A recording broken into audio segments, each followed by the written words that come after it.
firman Tuhan semesta alam. Siapakah yang dapat tahan akan hari kedatangannya? Dan siapakah yang dapat tetap berdiri apabila ia menampakkan diri? Sebab ia seperti api tukang pemurni logam dan seperti sabun tukang penabuh. Ia akan duduk seperti orang yang memurnikan dan mentahirkan perak. Dan ia akan mentahirkan orang Lewi. Kalian orang Lewi ya? Menyucikan mereka seperti emas dan seperti perak, supaya mereka menjadi orang-orang yang mempersembahkan korban yang benar kepada Tuhan. Maka persembahan Yehuda dan Yerusalem akan menyenangkan hati Tuhan seperti pada hari-hari dahulu kala dan seperti tahun-tahun yang sudah-sudah. Aku akan mendekati kamu untuk menghakimi dan akan segera menjadi saksi terhadap tukang-tukang sihir, orang-orang berzina, dan orang-orang yang bersumpah dusta, dan terhadap orang-orang yang menindas orang upahan, janda dan anak piatu, dan yang mendesak samping orang asing dengan tidak takut kepada firman Tuhan semesta alam. Terima kasih Tuhan, hari ini Kau membuat pembedaan atas kehidupan kami. Ada malaikat perjanjian itu di sekeliling kami. Terima kasih Tuhan, di setiap kami ada para malaikat Tuhan yang sedang bekerja untuk mendobrak pintu yang masih tertutup atas hidup kami, untuk membuka semua pintu hari ini di dalam nama Yesus. Kami akan mengalami percepatan angkatan di dalam nama Yesus. Terima kasih Tuhan.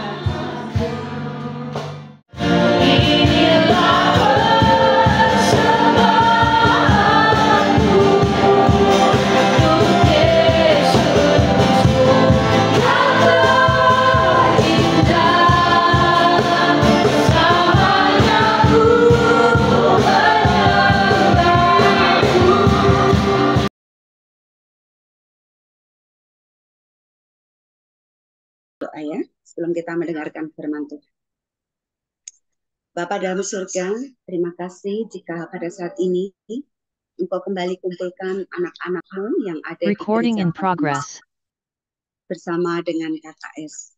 Tuhan, bukalah hati, bukalah pikiran anak-anak-Mu ini supaya mereka boleh mendengar firman-Mu dengan baik. Mereka mau menerimanya dengan penuh sukacita, sehingga Roh Kudus bekerja, dan apapun yang didengar boleh memberkati dan boleh mengarahkan hidup kami di kemudian hari. Terima kasih Tuhan, berbicaralah, kami siap untuk mendengarkannya. Di dalam nama Tuhan kami Yesus Kristus, kami telah berdoa dan menaikkan syukur kami. Amin. Shalom. Semua sehat? Ya. Puji Tuhan. Semua diberkati Tuhan? Amin. Nah, saat ini kita akan menerima firman Tuhan. Semuanya apakah membawa Alkitab? Nanti saya akan mengajak kita semua untuk membacanya. Mohon responnya, apakah semuanya membawa Alkitab? Puji Tuhan. Nanti dibaca yang keras ya. Saya nanti akan sampaikan beberapa ayat dan kita akan mempelajarinya bersama-sama.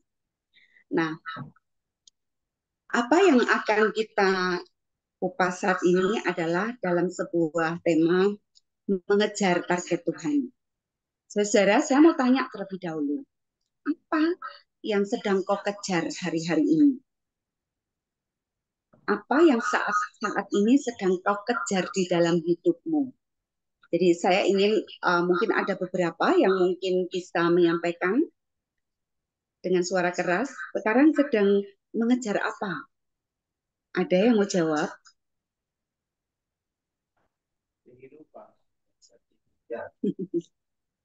Siapa yang mau jawab? Satu aja. Saya ingin supaya kita itu ada ini ya, ada kita komunikatif ya. Tolong dijawab. Siapa yang mau jawab? Bisa mendekat ke laptop ya. Apa yang sedang dikejar? Ayo. Masa kita nggak punya sesuatu yang mau dikejar nih? Ada nggak? Lagi ngejar apa?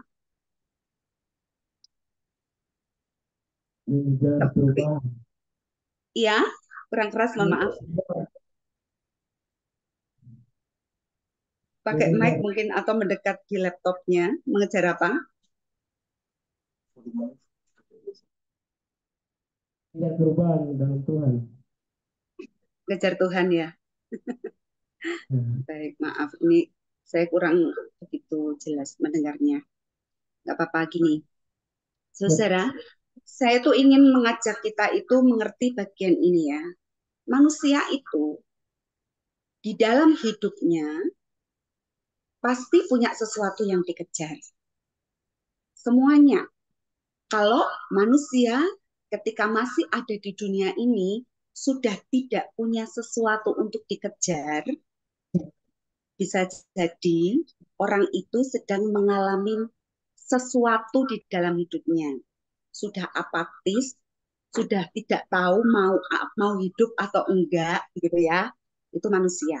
Tapi secara normal manusia itu pasti punya sesuatu yang ingin dikejar di dalam hidupnya. Contoh ya, contoh. Dalam kehidupan sehari-hari. Ada orang yang di dalam hidupnya fokusnya itu hanya ingin mengejar, aku harus dapat uang. Hari ini aku harus dapat uang segini, hari ini aku harus dapat uang segitu gitu ya. Supaya apa? Supaya aku bisa ngasih makan anakku, supaya aku bisa membelikan perlengkapan sekolah anakku misalnya begitu ya. Ini contoh. Contoh ketika seseorang itu mengejar sesuatu. Yang pertama contohnya adalah mengejar uang. Mengejar uang atau ada juga contoh orang itu pengen mengejar jabatan atau kedudukan. Supaya apa? Supaya hidupnya itu merasa lebih beruntung atau berbahagia. Mungkin ada orang yang mengejar jabatan atau kedudukan untuk tujuan seperti itu. Ada juga orang yang pengen mengejar, Bu, saya itu hidupnya itu susah. Saya itu pengen mengejar sesuatu yang membuat hidup saya itu menjadi tidak susah lagi. Atau saya itu ingin bahagia. Makanya saya itu pengen mengejar yang namanya kebahagiaan. Saudara, manusia itu ketika masih hidup di dunia ini pasti punya sesuatu yang akan dikejarnya. Nah, tapi untuk kita orang-orang percaya, kita itu kan murid-muridnya Tuhan ya. Untuk orang-orang percaya, kita itu diajari supaya apa? Apa yang kita kejar di dalam hidup ini bukan sesuatu yang sia-sia. Yuk, saya mau ngajak kita membuka dari Pengkhotbah 2 ayat 11. Ya, Pengkhotbah 2 ayat 11. Sudah ketemu semua? Saya minta teman-teman yang ada di gereja untuk membaca keras ya. Saya hitung. 1, 2, 3. Belum ketemu? Sudah belum? Pengkhotbah 2 ayat 11.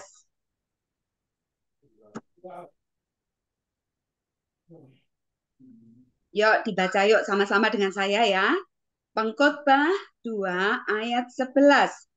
Ketika aku meneliti segala pekerjaan yang telah dilakukan tanganku dan segala usaha yang telah kulakukan untuk itu dengan jerih payah, lihatlah, segala sesuatu adalah kesia-siaan dan usaha menjaring angin.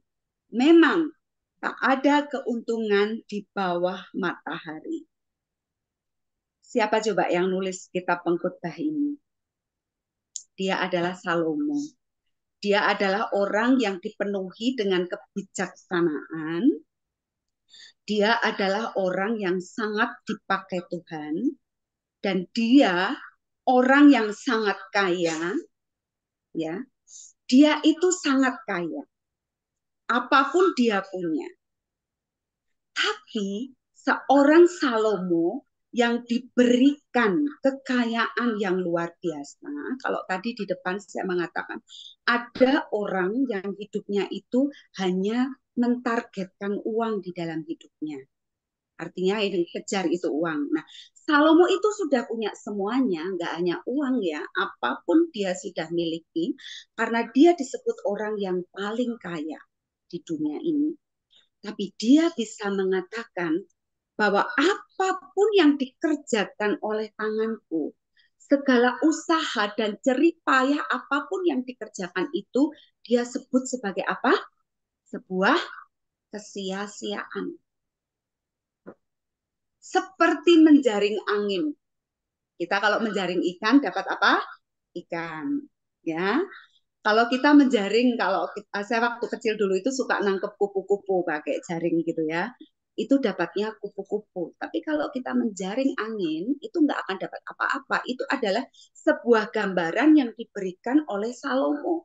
Bahwa manusia, ya, manusia, betapapun dia berusaha apapun, dengan sekuat tenaga, dengan usaha, kalau dia melakukan itu dengan caranya sendiri, ya, hanya untuk kepentingan diri sendiri, semuanya akan menjadi sia-sia.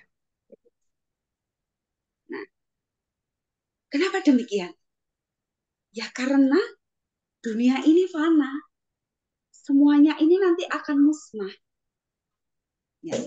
Apalagi ketika manusia itu hanya fokus pada dirinya sendiri, kepentingannya diri sendiri, kemampuannya sendiri saja, semuanya itu akan menjadi sia-sia. Yuk, sekarang saya akan mengajak kita itu membaca dari Matius 13 ayat 22. Yuk kita buka ya. Matius 13 ayat 22.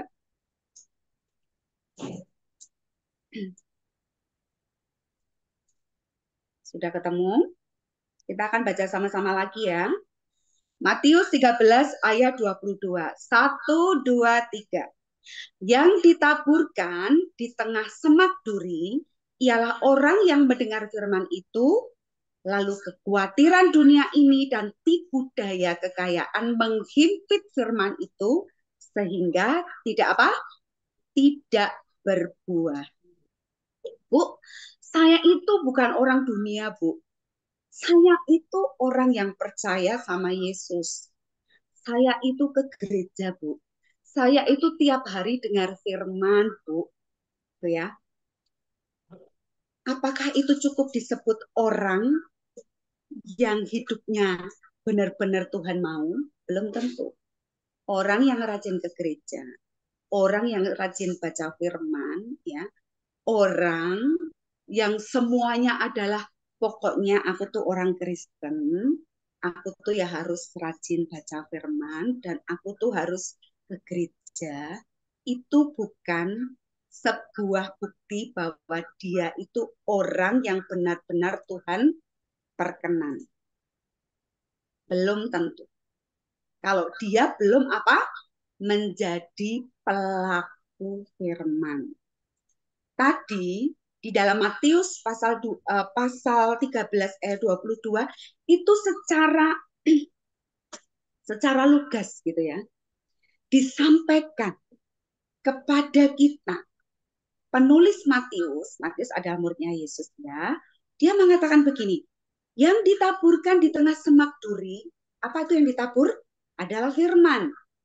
Ketika firman itu diberikan, tapi dia itu jatuhnya di semak duri. Siapa semak duri?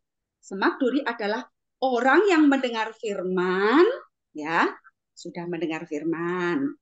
Firmannya adalah jangan kamu khawatir akan apapun juga. Burung di udara Tuhan pelihara. Bunga-bunga di padang Tuhan hiasi dengan pakaian yang begitu indah. Firmannya itu yang dia dengar. Jangan kamu khawatir. Tapi orang semak duri adalah ketika baru saja mendengar firman Tuhan, tapi sudah merasa khawatir. Khawatirnya apa? Khawatirnya adalah tentang hidup. Di sini dikatakan, kekhawatiran dunia ini dan tipu daya kekayaan menghimpit firman itu sehingga tidak berbuah. Jadi nggak akan ada hasilnya. Ya, tipu daya dunia adalah salah satunya adalah kekayaan. Makanya tadi ya, saya kasih contoh di depan, target hidupnya apa? Cari uang, Bu. Cari uang biar apa? Biar kaya. Kalau sudah kaya, apakah bahagia? Apakah masuk surga? Belum tentu, ya. Karena ketika manusia sudah kaya, kecenderungannya adalah menggunakan kekayaannya itu dengan apa? Dengan cara untuk memuaskan nafsunya. Makanya jangan heran ya, kalau ada orang yang sudah uangnya banyak, kemudian pengen ini dan pengen itu. Ya, yang penting kan aku udah mencukupi anak istriku. Nggak apa-apa deh, aku kasih bagi-bagi uangnya kepada orang yang aku pengen. Makanya ada yang namanya wanita idaman lain. Itu contoh ya. Atau, aku tuh udah kaya, udah banyak uangnya, tapi kok rasanya hidupku hampa. Terus seseorang menawarkan, kamu makan ini aja, konsumsi ini aja. Kemudian mengkonsumsi sabu-sabu, narkoba. Supaya apa? Katanya biar hidupmu tuh rasanya bahagia. Kan rasanya kosong nih, walaupun kamu sudah punya banyak. Kamu kalau konsumsi ini, semuanya itu akan menjadi berbeda. Itu yang disebut dengan tipu daya kekayaan. Dan itu juga dialami oleh tokoh-tokoh dalam Alkitab. Ya, itu nggak hanya untuk kita. Dan Alkitab itu menjelaskan. Ya, saya akan menunjukkan beberapa contoh yang juga dialami oleh tokoh-tokoh yang ada di dalam Alkitab. Yang pertama siapa? Manusia pertama. Siapa manusia pertama? Adam dan Hawa. Yang keras ya. Tolong di apa namanya? Direspon. Ya, mungkin karena jauh dari laptop ya, tapi nggak apa-apa. Saya harap kita semua ini fokus ya. Kita tuh hanya sebentar untuk menggumuli ini. Contoh, salah satu contoh tokoh di dalam Alkitab itu justru manusia pertama, ya, Adam dan Hawa. Mereka telah kena tipu daya siapa? Iblis melalui siapa? Ular. Ya, mereka itu sudah diberikan semuanya di Taman Eden oleh Tuhan, semuanya. Bahkan manusia itu diberi kewenangan untuk memberi nama semua binatang. Ya, kita bisa membayangkan binatang yang sekarang kita tahu semuanya itu yang ngasih nama itu Adam. Dan Tuhan tuh sudah memberikan semuanya, kelimpahan semuanya kepada manusia pertama. Tapi detik manusia pertama ini melupakan apa yang Tuhan firmankan. Tuhan firmankan apa? Semua pohon yang ada di taman ini boleh kau makan kecuali pohon pengetahuan yang baik dan yang buruk. Saudara, itu baru 1 detik, 2 detik melupakan firman. Adam dan Hawa sudah kena tipu dayanya iblis. Akibatnya apa?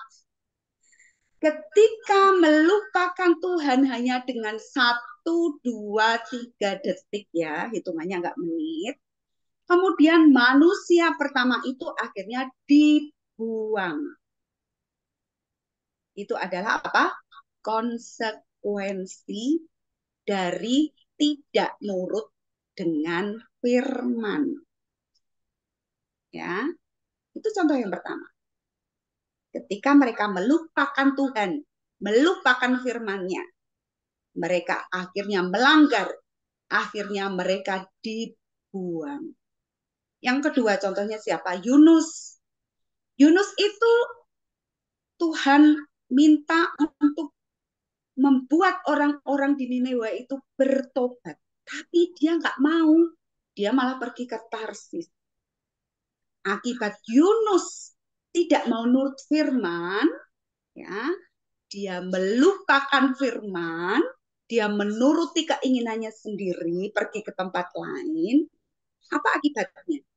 Dia mengalami apa saudara? Badai. Tahu ya, siapa yang pernah naik kapal, pasti tahu rasanya kena badai. Badainya itu sangat luar biasa. Bahkan sampai dia akhirnya terpental, kemudian masuk ke perut ikan. Ini contoh yang kedua.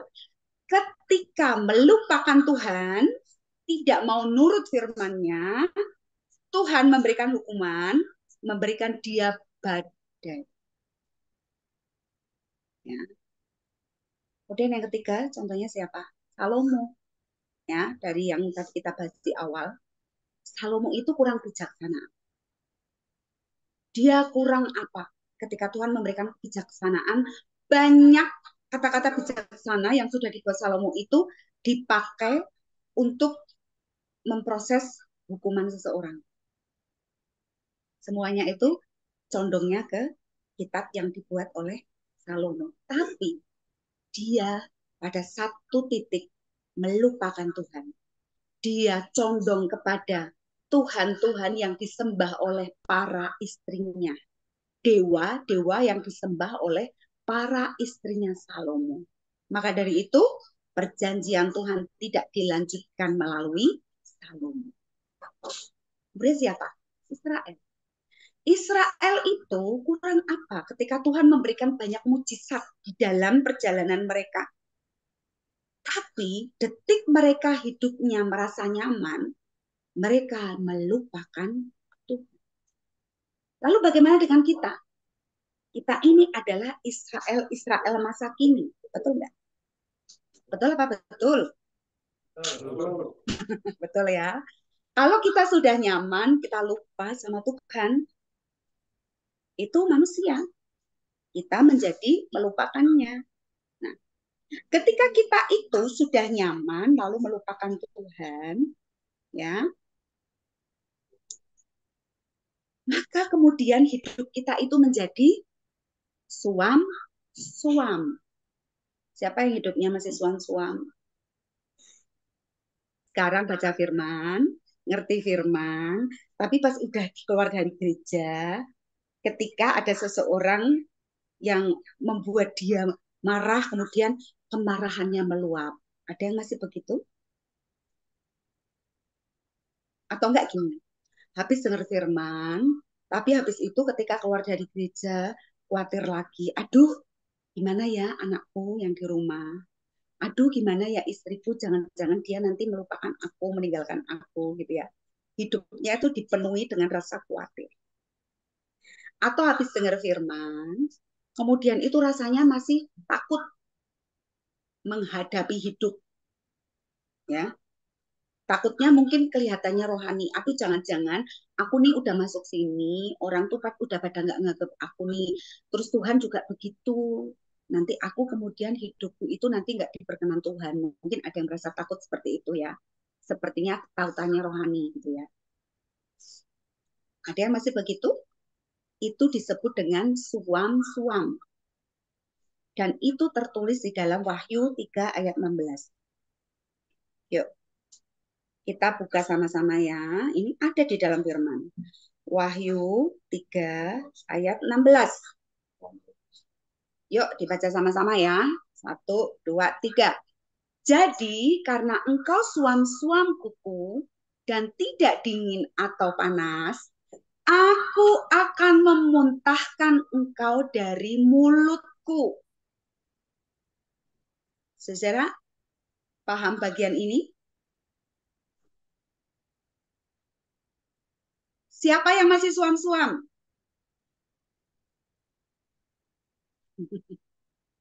Tidak dingin, tidak panas. Ini yang ngomong siapa firman ini? Siapa yang ngomong? Ayo direspon. Saya kurang dengar. Siapa yang ngomong? Siapa yang ngomong tadi? Tuhan. Kan di sini mulutku. Kunya itu kan hurufnya besar. Betul nggak? Karena engkau suam-suam, engkau nggak dingin, engkau nggak panas. Kadang rohani, kadang nggak rohani. Setiap hari seperti itu. Ya, tobat kumat gitu ya. Kalau orang Jawa ngomong. Habis tobat, Habis minta maaf, minta ampun, kumat lagi, melakukan dosa lagi. Itu namanya suam-suam. Nah, Tuhan mengatakan, kalau kamu masih seperti itu, kamu akan aku muntahkan dari mulutku. Saudara, kalau kita merenungkan bagian ini ngeri ya, ngeri banget. Itu artinya apa?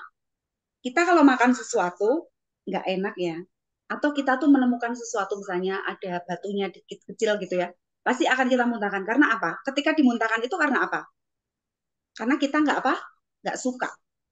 Kalau kita suka, pasti kita telan, betul nggak? Sesuatu yang kita konsumsi, kalau kita suka pasti kita telan, kita nikmati. Tapi kalau udah dimuntahkan, artinya apa? Karena kita itu udah nggak suka. Atau karena kalau orang udah kekenyangan kemudian sampai muntah, itu karena orang itu udah muak gitu ya. Ya enggak? Nah, itu yang Tuhan lakukan jika kita itu nggak jelas. Kadang dingin, kadang panas, kadang tobat, kadang dosa lagi. Seperti itu terus ya. Tuhan seperti di PHP. Kita tuh seperti pembuat harapan palsu gitu ya. Tuhan itu seringnya dipermainkan dengan apa yang kita lakukan, kita kerjakan. Dengan semau-mau kita aja gitu ya. Tuhan itu kemudian muak. Kita akan dimuntahkan. Seperti itu. Nah, sekarang bagaimana caranya? Supaya Tuhan itu berkenan kepada kita. Makanya tadi saya menyampaikan satu tema. Kita harus mengejar targetnya Tuhan. Apa targetnya Yesus dalam hidup manusia? Yesus hanya punya satu target. Setiap orang yang ada di muka bumi ini akan dia selamatkan. Itu targetnya Yesus. Ya, targetnya adalah semua orang selamat, termasuk saya, termasuk jemaat yang ada di Gereja Patmos, termasuk semua KKS dan siapapun. Target Yesus adalah kita menjadi orang yang diselamatkan. Tapi apakah kita menjadi bagian dari orang yang mau diselamatkan? Karena Yesus itu memberikan free will kepada manusia. Kalau kamu mau diselamatkan, kamu akan selamat. Tapi kalau kita tidak mau, kita itu hanya mau dengan semau gue aja. Maksudnya, saya mau hidup seturut dengan apa yang mau saya inginkan saja, ya sudah. Tuhan juga melepaskan. Gitu ya. Pilihannya cuma dua, mau atau tidak. Kalau kita itu mau menjadi orang yang diselamatkan, mari kita juga mengarahkan hidup kita seperti targetnya Tuhan Yesus, menjadi orang-orang yang diselamatkan. Caranya gimana, Bu? Susah banget nih, Bu ya.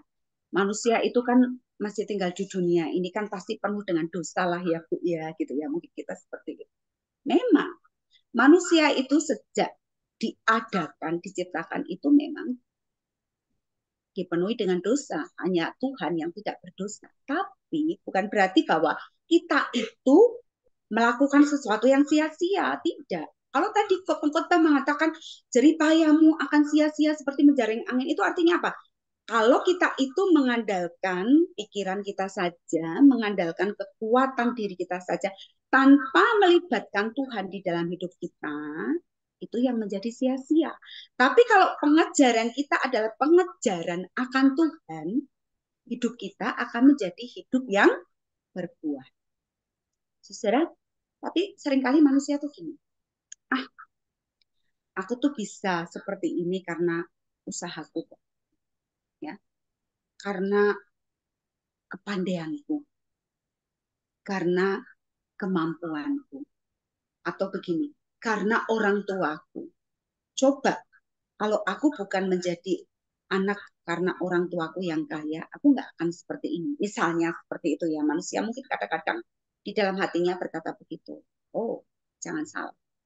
Ya, manusia seringkali membenarkan dirinya, keakuanku, kemampuanku, tapi semua ada waktunya Tuhan untuk melihat apakah yang kita kerjakan itu benar-benar dalam pengejaran kita akan targetnya Tuhan. Ada beberapa hal ingin saya sampaikan. Bagaimana caranya? Supaya kita itu, fokus kita itu targetnya adalah mengejar targetnya Tuhan. Bukan mengejar hobiku. Bukan mengejar kekayaan. Bukan mengejar kebahagiaan duniawi. Atau mengejar kedagingan kita. Yang pertama, yuk dibuka Matius 6 ayat 33.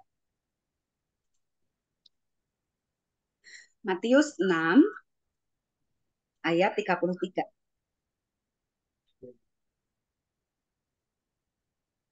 Kita baca sama-sama ya. 1, 2, 3. Tetapi carilah dahulu kerajaan Allah dan kebenarannya, maka semuanya itu akan ditambahkan kepadamu. Ada amin? Ada amin? Amin. Tetapi carilah dahulu kerajaan Allah dan kebenarannya. Apa itu kebenarannya? Firman Tuhan. Puji Tuhan ya. Kebenaran adalah firman Tuhan. Tidak ada satupun kebenaran yang ada di muka bumi ini selain firman Tuhan. Nah, firman ini mengatakan cari dulu kerajaan Allah dan kebenarannya, semuanya akan ditambahkan. Makanya kita harus mencari dan mencari. Yang dicari adalah firman Tuhan. Sudah mencari belum? Sudah Bu, tiap hari saya sudah baca firman. Coba saya mau lihat, yang angkat tangan setiap hari baca firman siapa? Ini saya angkat tangan ya, karena saya tiap hari baca firman. Ayo, yang angkat tangan tiap hari, yang tiap hari baca firman angkat tangan. Yang belum siapa? Yang belum? Ya, bertobat ya. Kalau sampai saat ini kita belum mau baca firman setiap hari. Ya. Kalau kita itu mau membaca firman, minimal membaca dulu. Kemudian pengen tahu apa sih ini maksudnya firman untuk aku gitu ya. Kemudian mintalah kepada Roh Kudus. Roh Kudus, tolongi aku supaya aku tuh bisa mengerti apa ini maksud firman-Nya untuk hidupku. Gitu ya. Tuhan akan membukakan pintu-pintunya kepada kita. Caranya gimana? Terserah caranya Tuhan. Ya. Tuhan akan ngajari bagaimana caranya sehingga kita mengerti firman, sehingga pencarian kita kepada kerajaan Allah dan firman atau kebenaran itu akan kita dapatkan. Itu yang pertama harus kita lakukan ketika kita itu mengejar seperti targetnya Tuhan. Ya, yang belum baca firman, mulai saat ini baca firman. Nggak usah banyak-banyak. Satu pasal kebanyakan Bu, ya udah satu perikop dibaca dan direnungkan. Ya. Kemudian yang kedua, hidup kudus. Ibrani 12 ayat 14. Ibrani 12 ayat 14.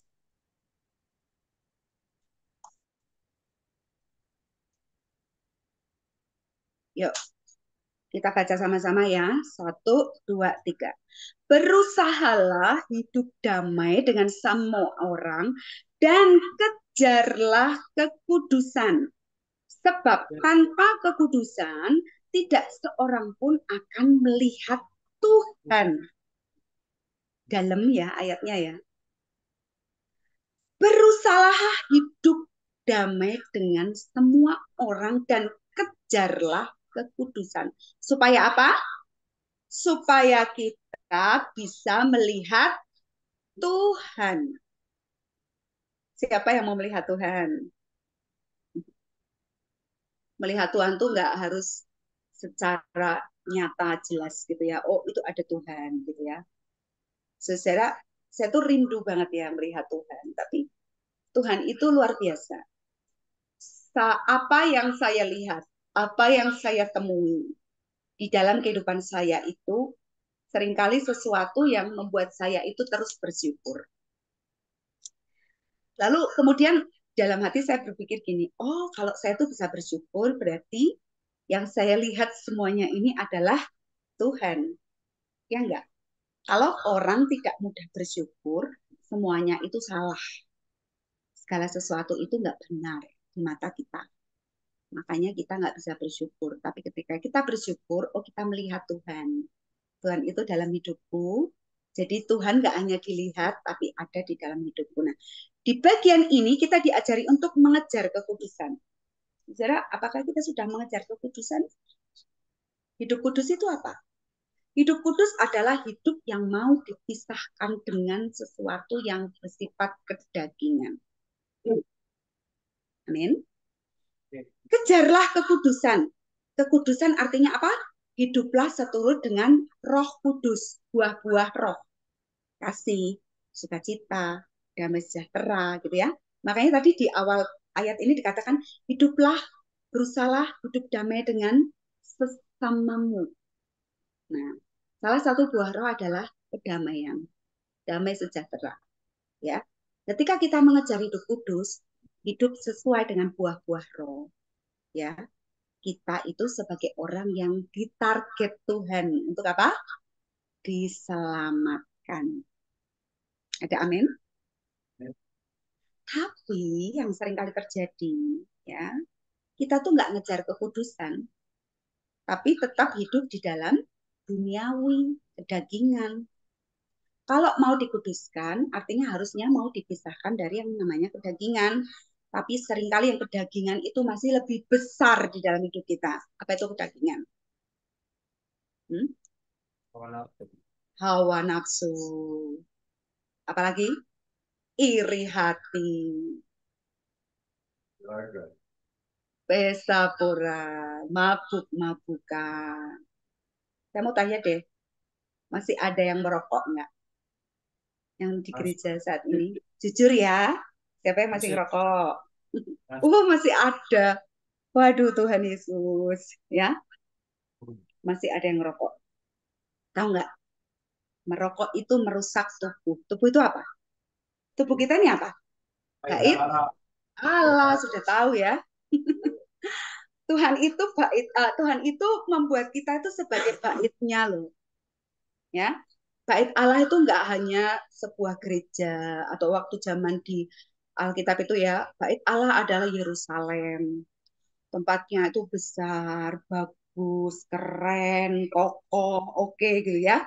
Tapi Yesus berkata, kita ini adalah bait Allah. Makanya bait Allah itu harus dijaga, harus keren, harus kokoh gitu ya.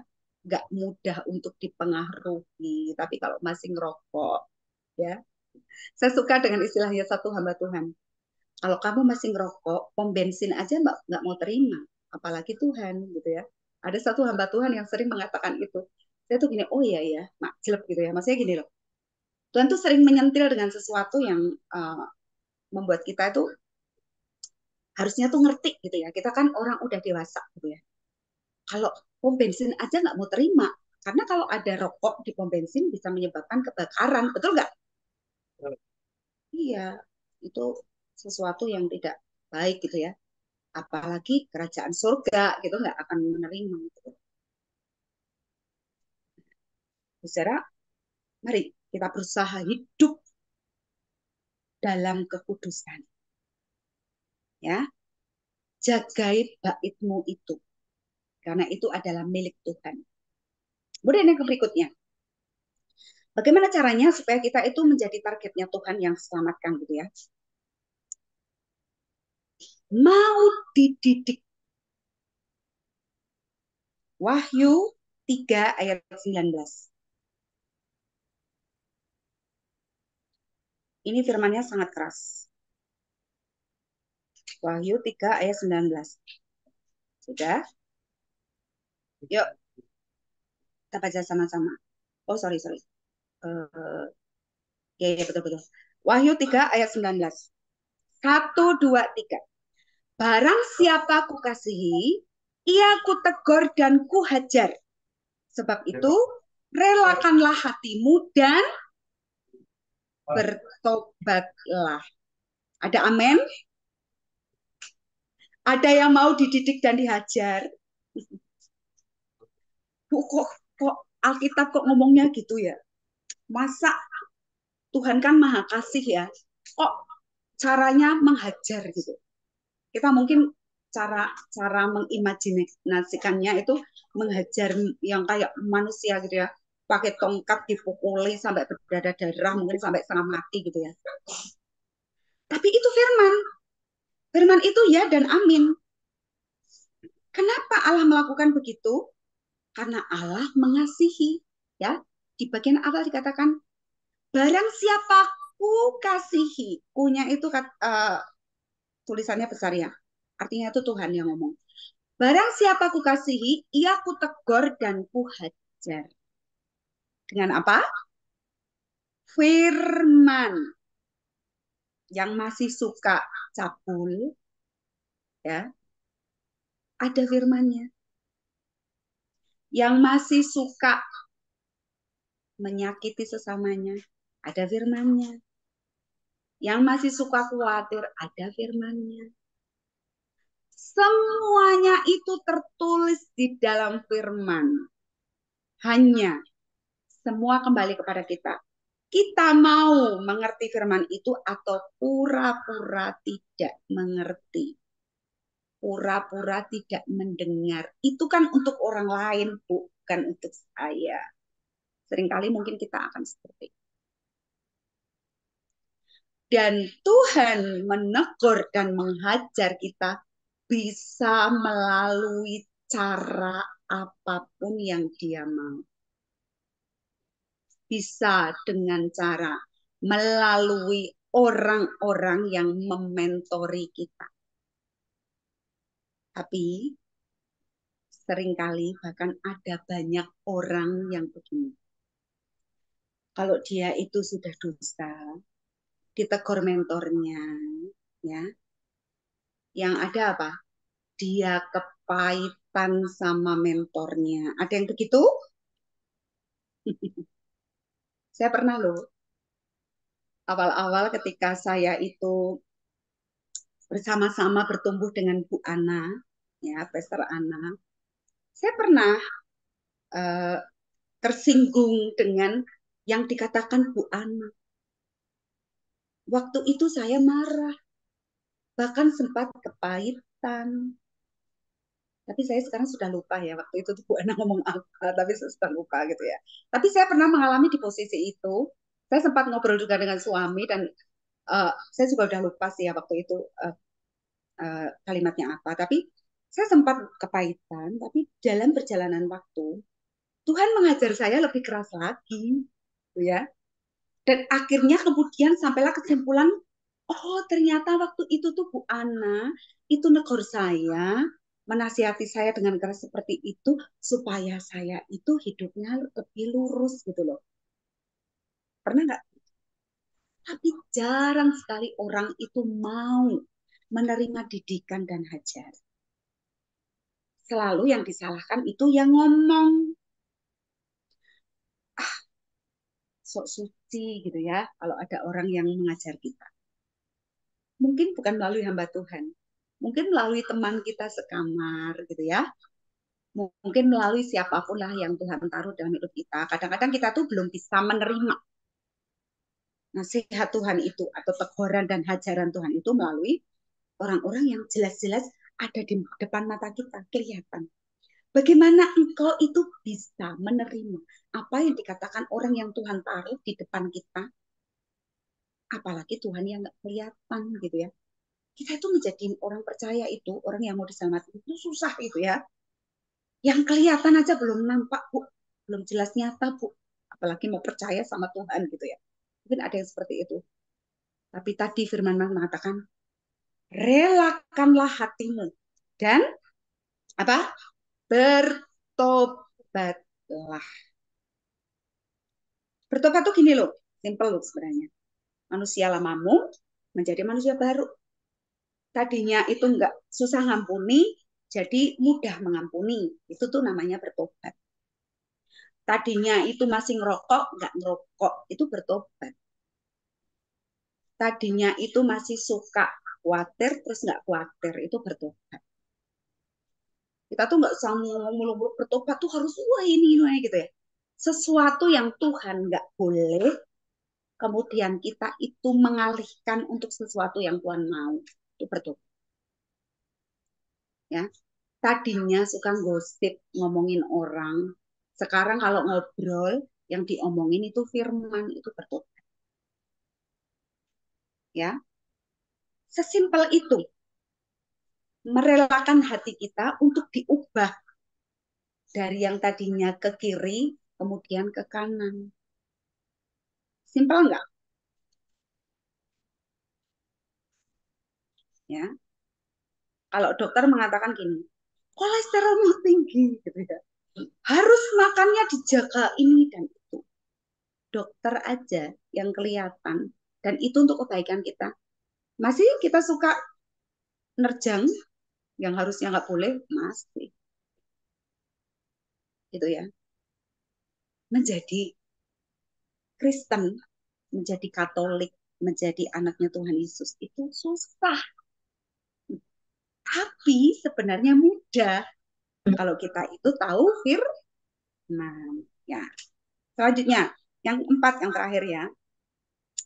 Filipi 3 ayat 7. Filipi 3 ayat 7. Sudah ketemu? Yuk, baca sama-sama ya. Tetapi apa yang dahulu merupakan keuntungan bagiku, sekarang kuanggap rugi karena Kristus. Siapa yang ngomong ini? Yang ngomong adalah Rasul Paulus.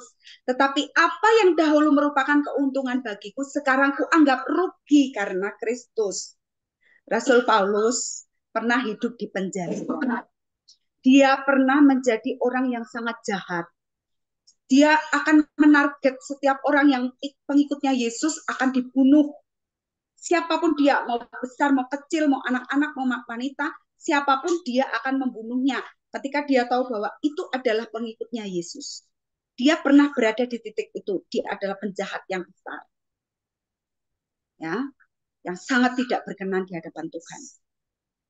Dan dia kemudian bertobat.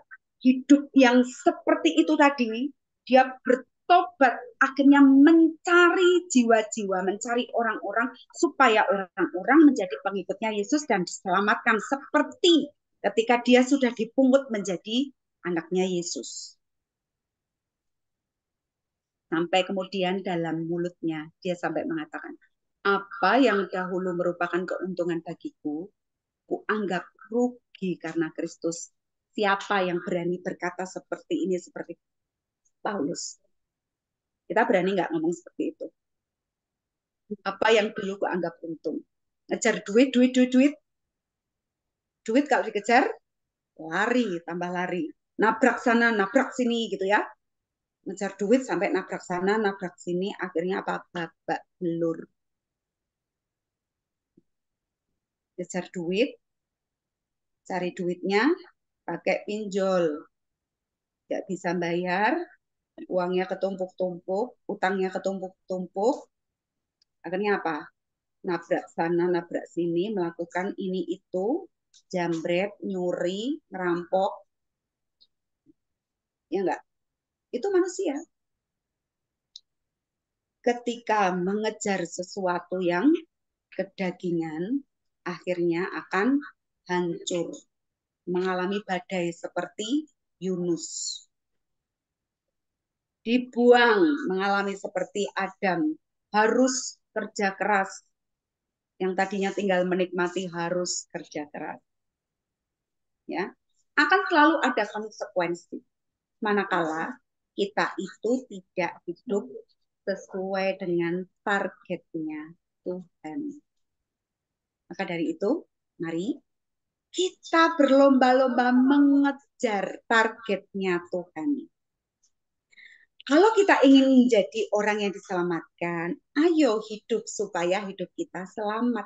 Ketika kita sudah selamat, ya, ketika kita sudah dipakai Tuhan, akan banyak orang-orang yang Tuhan taruh dalam hidup kita, sehingga menjadi banyak orang yang diselamatkan. Khususnya siapa? orang-orang yang kita sayangi, orang-orang yang kita cintai. Satu saja jiwa bertobat di rumah itu, seluruh rumah itu akan diselamatkan. Nah sekarang, Bu, kalau saya itu sudah mengejar targetnya Tuhan, saya dapat apa, Bu? Ya, yuk, sebagai penutup, kita akan baca di Matius 13 ayat 23. Matius 13 ayat 23.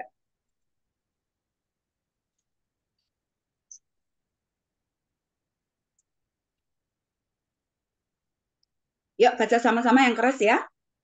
1, 2, 3. Yang ditaburkan di tanah yang baik ialah orang yang mendengar firman itu dan mengerti. Dan karena itu ia berbuah. Ada yang 100 kali lipat, ada yang 60 kali lipat, ada yang 30 kali lipat. Ada amin? Amin. Kalau tadi yang ditarget itu uang, ya kita akan nabrak-nabrak. Betul-betul. Betul nggak? Kalau yang ditarget kekayaan itu akan menipu kita. Iblis akan pakai hidup kita gimana caranya. Tapi kalau yang ditarget adalah Tuhan, hidup seturut yang Tuhan mau, kita itu ketika mendengar firman, firman-Nya itu tidak akan kembali dengan sia-sia. Tidak akan jatuh di semak duri. Ya, kita tidak akan mudah ditipu lagi oleh si iblis. Tapi kita akan apa? Berbuah. Berbuah 100 kali, 60 kali, dan 30 kali. Tinggal mau berbuah berapa kali? Ya, 30 kali. Artinya apa? Kita itu diberkati, bersyukur, dan terus bersyukur dalam hidup kita kepada Tuhan. 60 kali, berkatnya itu lebih banyak lagi. Kita akan bisa memberkati orang-orang yang kita sayangi dan kita cintai. Kemudian 100 kali, artinya apa? Untuk seluruh dunia ini. Dan ingat, berkat itu tidak melulu berbicara uang. Tidak melulu berbicara materi. Semuanya akan ditinggal, akan dimusnahkan. Tapi berkat itu adalah berbicara tentang berkat rohani. Ya, suatu saat digumuli lagi Efesus 1 ya. Efesus 1 ayat 3 sampai 14. Semua berkat rohani. Berkat rohani itu semuanya. Ya. Kita itu mendapatkan kesehatan, nggak ngeluarin duit untuk berobat, itu berkat. Betul nggak? Anaknya nggak minum minuman keras, nggak mabuk-mabuk, nggak rokok, nggak judi. Anaknya itu nurut baik, itu adalah berkat. Orang tuanya itu hidup rukun dengan anak cucu menantu. Itu adalah berkat. Semuanya itu akan berbuah lebat. Asal apa? Kita mau mendengar firman dan melakukannya. Hidup benar di hadapan Tuhan, hidup kudus di hadapannya, dan terus bertobat. Amin. Yuk, kita bersyukur atas firman Tuhan. Kita berdoa. Saya ajak semuanya untuk bangkit berdiri. Kita bersyukur atas firman.